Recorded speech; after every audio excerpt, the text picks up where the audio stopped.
Mark 14 அதிகாரம் வசனம் 1. 2 நாளைக்கு பின்பு புளிப்பில்லாத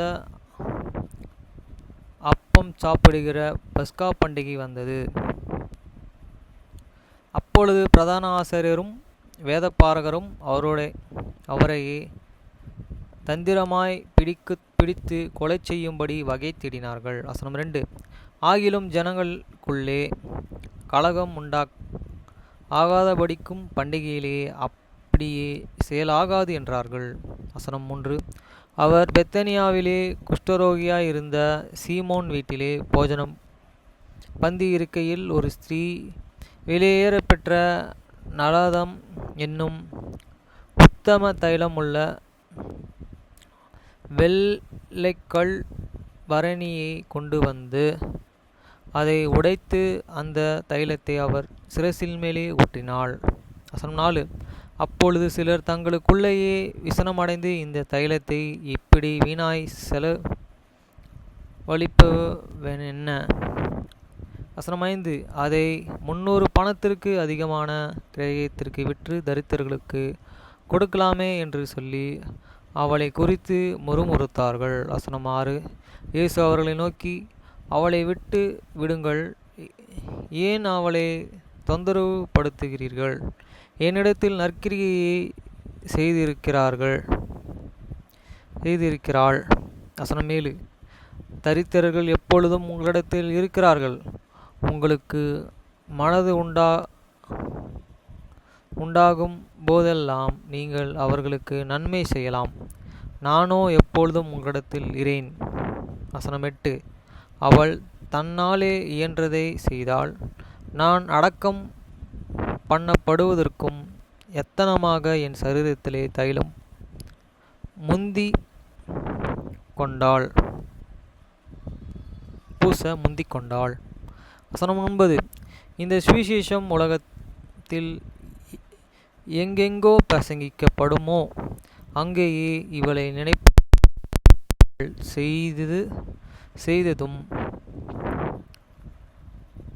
செய்ததும் சொல்லப்படும் என்று மெய்யாகவே உங்களுக்கு சொல்கிறேன் என்றார்.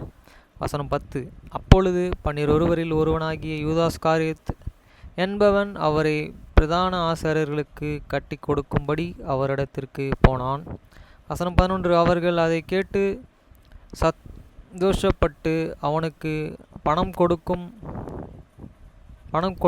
என்று வாக்குத்தத்தம்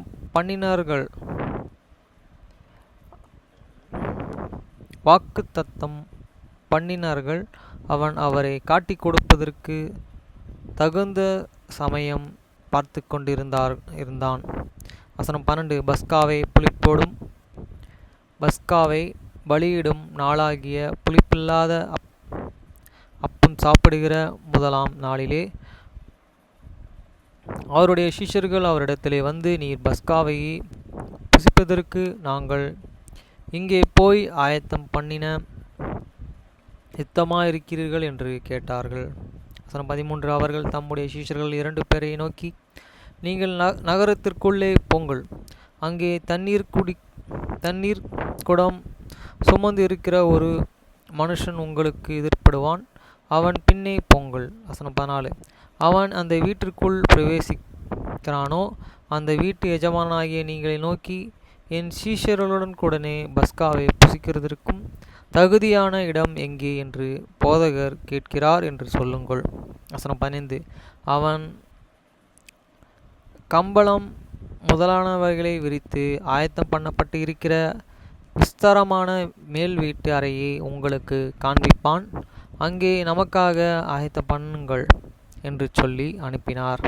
வசனம் 16. அப்படியே அவருடைய சீஷர்கள் புறப்பட்டு நகரத்திலே போய் தங்களுக்கு அவர் சொன்னபடியே கண்டு பஸ்காவை ஆயத்தம் பண்ணினார்கள். வசனம் 17. சாயங்காலம் ஆனபோது அவர் 12 கூட அவ்விடத்திற்கு வந்தார். வசனம் 18.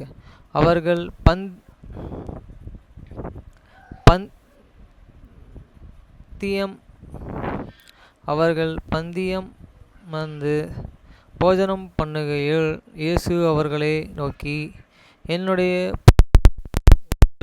ஒருவன் என்னை காட்டி கொடுப்பான் என்று மெய்யாகவே உங்களுக்கு சொல்கிறேன் என்றார். வசனம் 19. அவர்கள் துக்கமடைந்து நானா நானா என்று ஒருவனுக்கொருவர் அவரிடத்தில் கேட்க தொடங்கினார்கள். வசனம் 20. அவர் பிரதியுத்தரமாக, என்னுடன் கூட தளத்தில் கையிடுகிறவனாகிய 12 ஒருவனே அவன் என்று சொல்லி, வசனம் 21. மனுஷகுமாரன் தம்மை குறித்து எழுதியிருக்கிறபடியே போகிறார். ஆகிலும் எந்த மனுஷனாலும் மனுஷகுமாரன் காட்டிக் கொடுக்கப்படுகிறானோ அந்த மனுஷனுக்கு ஐயோ, அந்த மனுஷன் பிறவாது இருந்தானால் அவனுக்கு நலமாயிருக்கும் என்றார். வசனம் 22.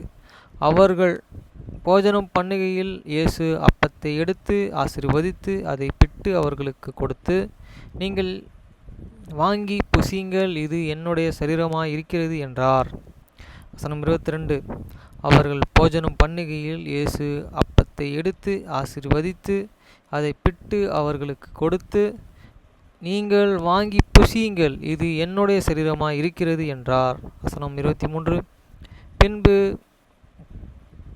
பாத்திரத்தை எடுத்து ஸ்தோத்திரம் பண்ணி அதை அவர்களுக்கு கொடுத்தார். அவர்கள் எல்லோரும் அதிலே பானம் பண்ணினார்கள். வசனம் 23. பின்பு பாத்திரத்தை எடுத்து ஸ்தோத்திரம் பண்ணி அதை அவர்களுக்கு கொடுத்தார். அவர்கள் எல்லோரும் அதிலே பானம் பண்ணினார்கள். வசனம் 24. அப்பொழுது அவர்களை நோக்கி, இது அநேகருக்காக சிந்தப்படுகிற புது உடன்படிக்கைக்குரிய என்னுடைய இரத்தமாயிருக்கிறது. வசனம் 24.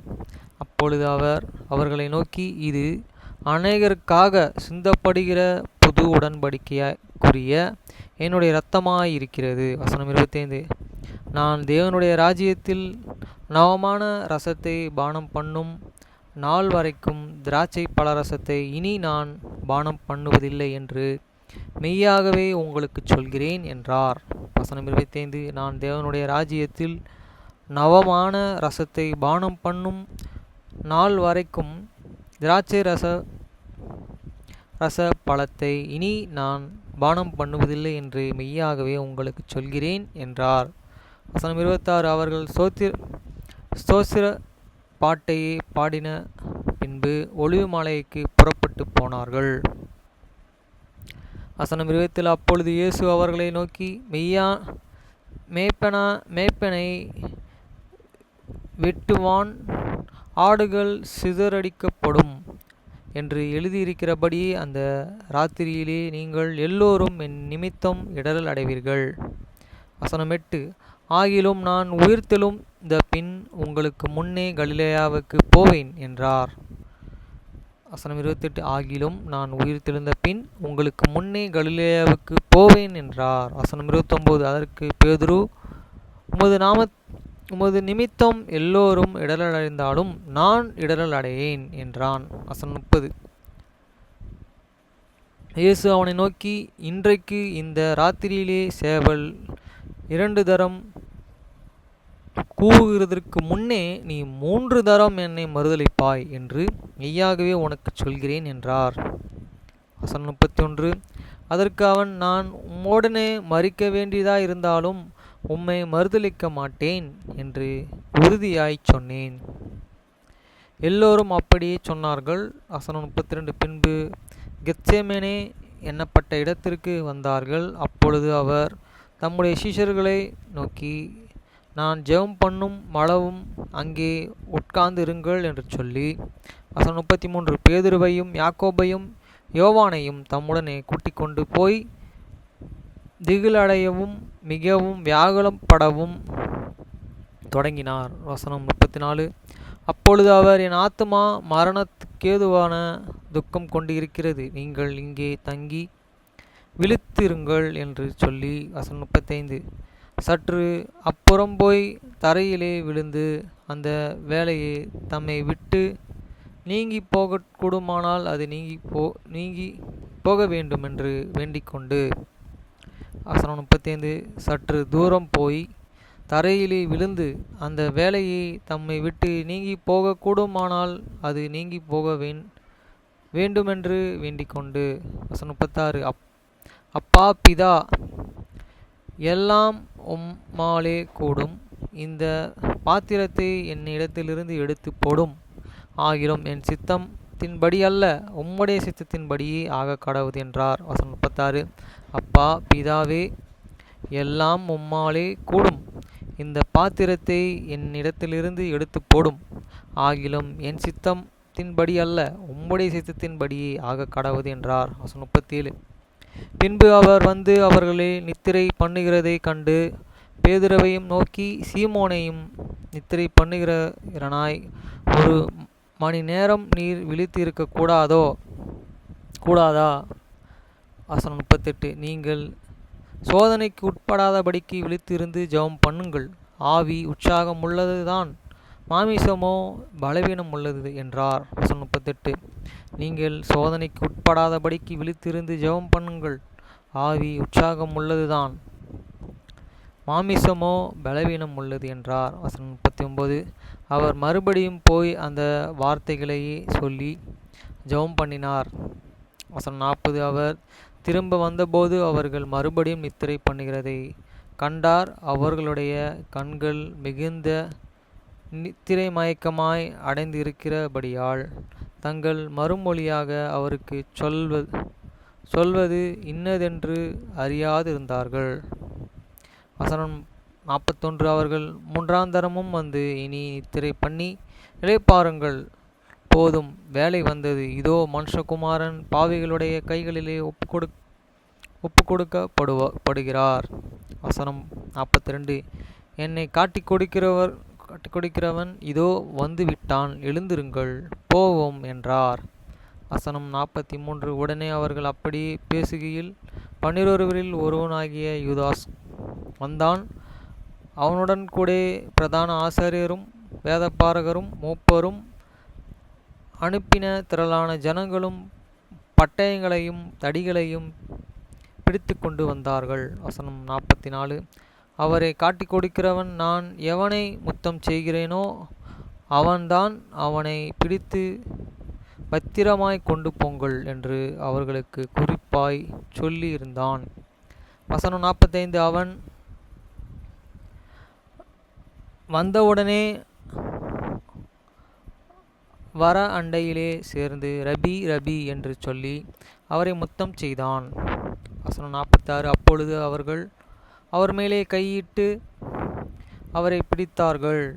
வசனம் 47. அப்பொழுது கூட நின்றவர்களில் ஒருவனும் கத்தியை உருவி பிரதான ஆசாரியனுடைய வேலைக்காரனை காதார வெட்டினான்.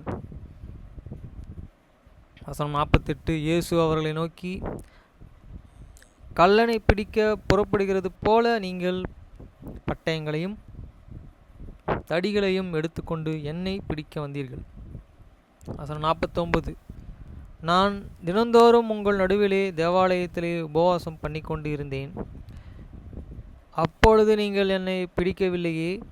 ஆனாலும் வேத வாக்கியங்களிலே நிறைவேற வேண்டியது ஆயிருக்கிறது என்றார். வசனம் 50. அப்பொழுது எல்லோரும் அவரை விட்டு ஓடிப்போனார்கள். வசனம் 51. ஒரு வாலிபன் ஒரு துப்பட்டியை மாத்திரம் தன் மேலே போர்த்தி கொண்டு அவர் பின்னே போனான். அவனோ பிடித்தார்கள். வசனம் 52. அவன் தன் துப்பட்டியை போட்டுவிட்டு நிர்வாணமாய் அவரை விட்டு ஓடிப்போனான்.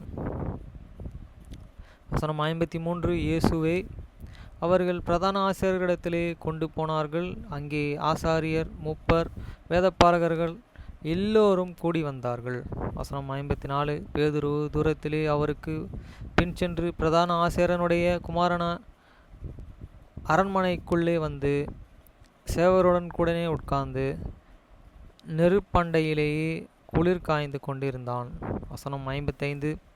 அப்பொழுது பிரதான ஆசாரியன் ஆலோசனை சங்கத்தாரன் அனைவரும் இயேசுவை கொலை செய்யும்படி அவருக்கு விரோதமாக சாட்சி தேடினார்கள், அகப்படவில்லை.